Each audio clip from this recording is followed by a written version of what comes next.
Is this your help? This lie? Give me the book. Mateo lunges. Rico Santos holds an open logbook.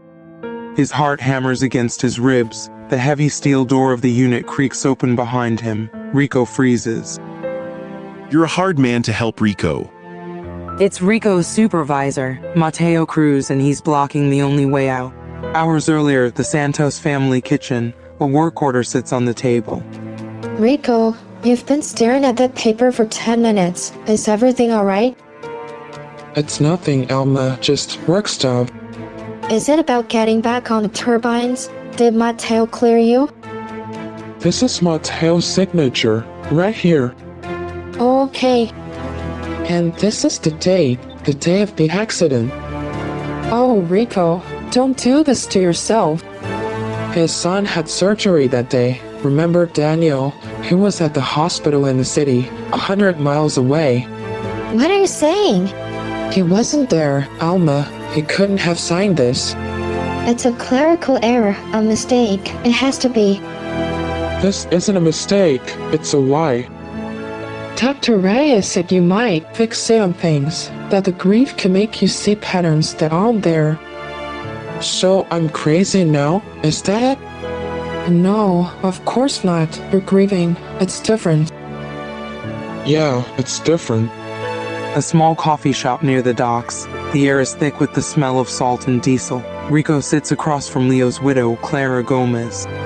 He slides the work order across the table.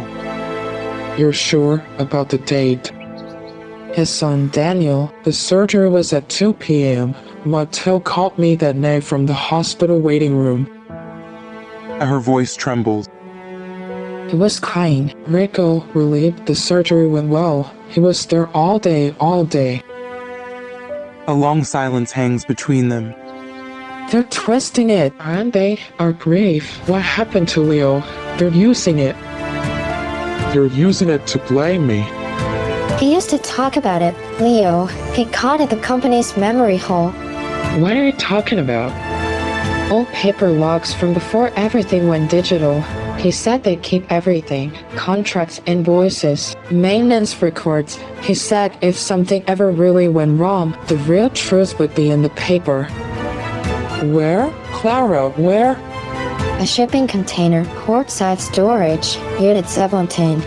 The sound of a pen scratching on a paper napkin. Be careful, Rico, please. These people, they don't just make mistakes, they bury them.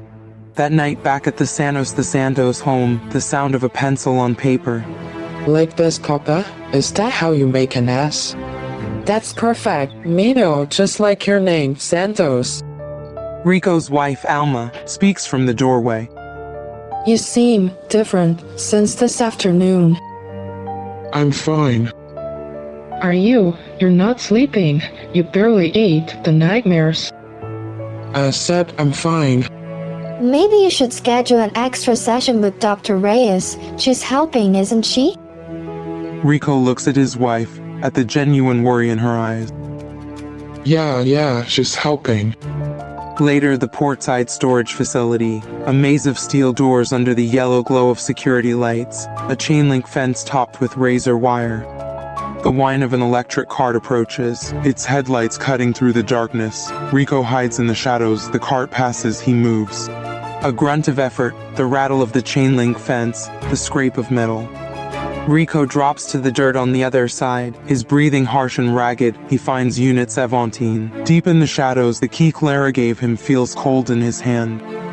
He puts the key in the lock, it's stiff with rust. He jiggles it for a full minute, nothing, then, a loud click.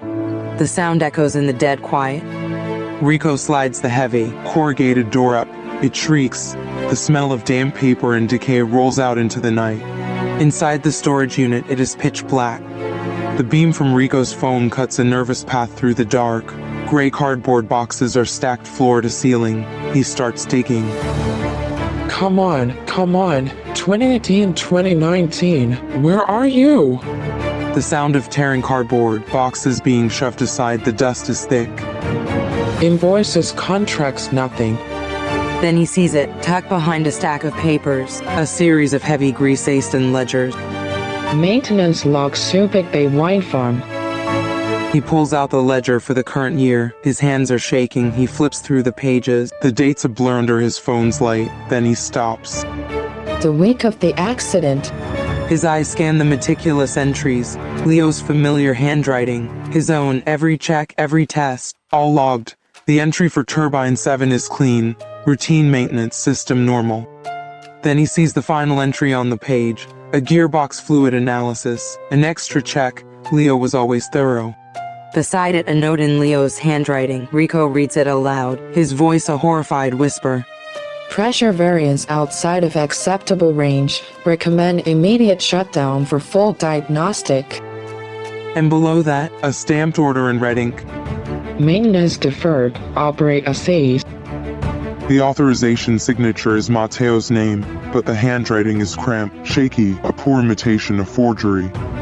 They knew. He takes a picture of the page with his phone. The flash is a silent explosion in the dark. I've got you. Just then, the single bare bulb overhead flickers on, humming to life. The heavy steel door creaks open behind him. We are back where we started. Rico freezes, the forged maintenance log in his hand. His supervisor, Mateo Cruz, stands in the doorway, a silhouette against the security light. You're a hard man to help, Rico. What are you doing here? The same thing you are, I guess, covering your tracks. Rico holds up the forged maintenance log. That book is company property. You're trespassing. This is a very bad move. Mateo takes a step inside, letting the door slide halfway down behind him. The space feels tight, suffocating. Worse than forgery? Worse than letting my best friend climb a faulty turbine?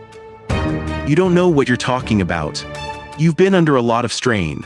Your memory, it's not reliable. Doctor, Ray said so herself. My memory is fine. I remember you were at the hospital, Mateo. Mateo takes another step. Give me the book, Rico, and the phone. Let's not make this harder than it needs to be. Harder than what? Murder? The company is prepared to be very generous. They understand your grief. They want to help you. Help your family. This is your help? This lie? Give me the book. Mateo lunges, a clumsy, desperate scramble. Mateo grabs for the book. Rico twists away, shoving him hard against a stack of boxes. They topple over in a cascade of old paper and dust. Mateo stumbles. Rico shoves the heavy door up, the metal screaming, and bolts out into the night.